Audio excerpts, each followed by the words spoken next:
জয় ঠাকুর।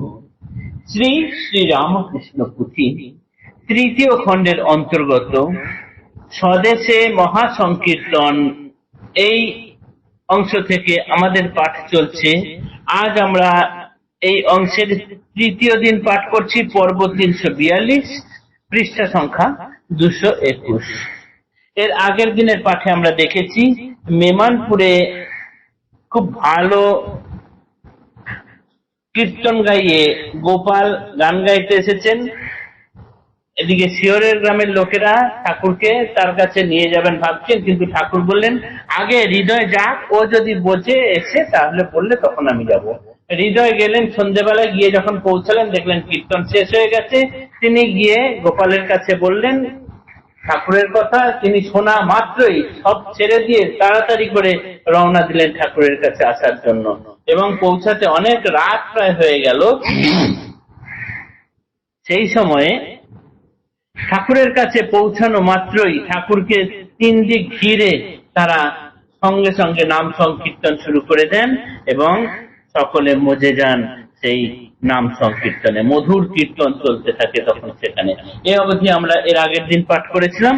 তারপরের অংশ আজ পাঠ করছি।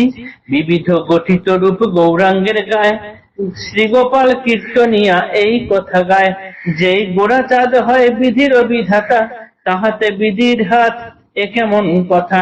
সেই হেতু প্রভু দেবে আখরের ছলে, লইলেন গোপালের গীত নিজে তুলে। উত্তরে গাইলা প্রভু দেবে ভগবান, কি করো গোপাল গোড়া রূপের বাখান। সপ্রকাশ গোড়া রূপ ভুবন মোহন, কখনো নয় হয় ইহা বিধির গঠন। এই রূপে গোড়া রূপ আখরে আখরে, গাইতে লাগিলা প্রভু সুমধুর স্বরে। মূর্তিমান প্রভু বাক্য রূপ বিবর্ণনে, গড়ায় গৌর রূপ শ্রীবাক্যের সনে। শ্রী প্রভুর শ্রীবচনে গোড়া রূপ দেখা, নিহারে যেমন সূর্য কিরণের রেখা।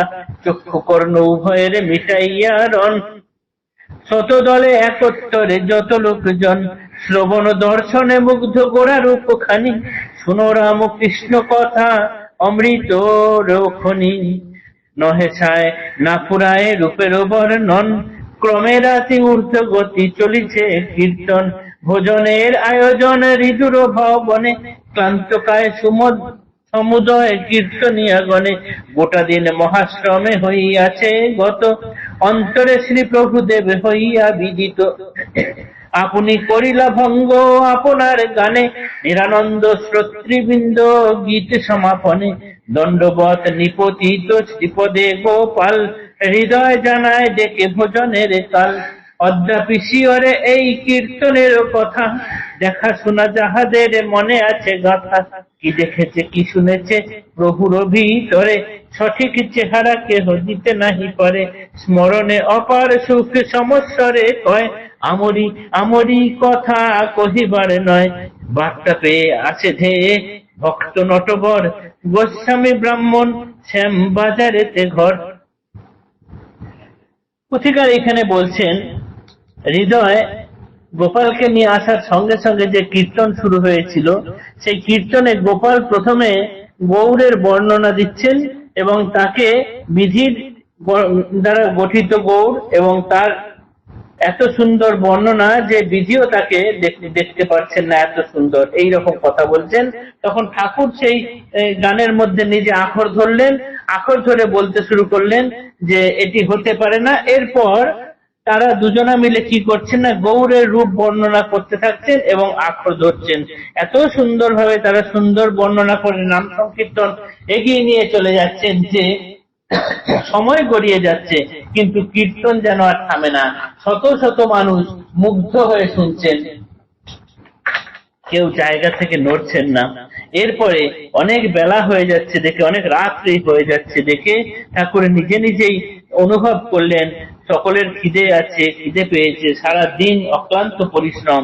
তাই তিনি নিজে থেকেই কীর্তন বন্ধ করলেন। সঙ্গে সঙ্গে গোপাল তার পদে শ্রীপদে দণ্ডবত হয়ে প্রণাম করলেন। তারপর হৃদয় তাকে তাদের সকলকে খাবারের দিকে ডেকে নিয়ে গেলেন। এই যে শিহর গ্রামে কীর্তন, তখনো পর্যন্ত যে কজন মানুষ বেঁচে ছিলেন এই কৃষিকার তাদের সঙ্গে কথা বলেছেন, তারা বলেছেন, আহা সে কি রূপ, সে কি সুন্দর মিষ্টি, তার কথা বর্ণনা করা যায় না। যে যে দেখেছে সে কোনোদিন ভুলতে পারবে না। এই খবর পাওয়ার সঙ্গে সঙ্গে নিকটবর্তী শ্যামবাজারে বাড়ি, ফলুই শ্যামবাজার, সেখান থেকে নটবর গোস্বামী শুনে চলে এসেছেন ঠাকুরের কাছে।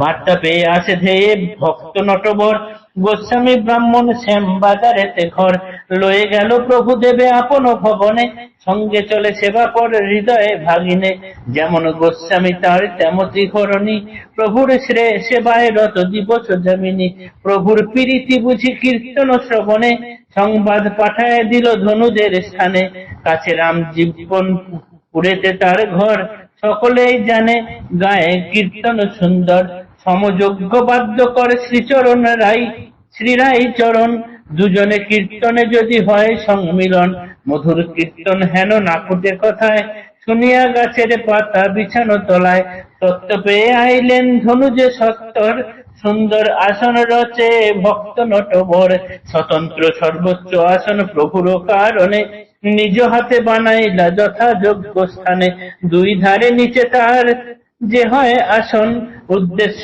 বসিবে তাই পণ্ডিত ব্রাহ্মণ, সন্নিকটে পাণ্ডুগ্রাম নহে বহু দূরে, গোসাই ব্রাহ্মণ তথা বহু বাস করে, ভক্তি সহকারে পাঠাইলা নিমন্ত্রণ, আসিতে ভবনে তার শুনিতে কীর্তন।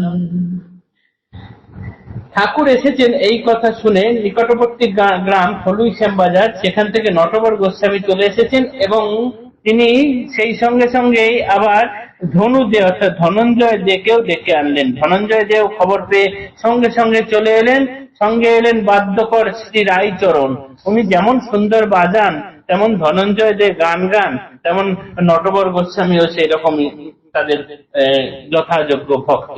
সবে মিলে এসে এখানে তারা কি করলেন, তার বাড়িতে কীর্তনের আসর রচনা করলেন এবং ঠাকুরের জন্য এক উচ্চ আসন করলেন, তার নিচের দিকে দুদিকে আবার একটু আসন করলেন, যেগুলোতে নিকটবর্তী পাণ্ডুগ্রামের বৈষ্ণবেরা এসে তাতে বসবে আর কি, সেই জন্য তিনি ওই জায়গা করলেন।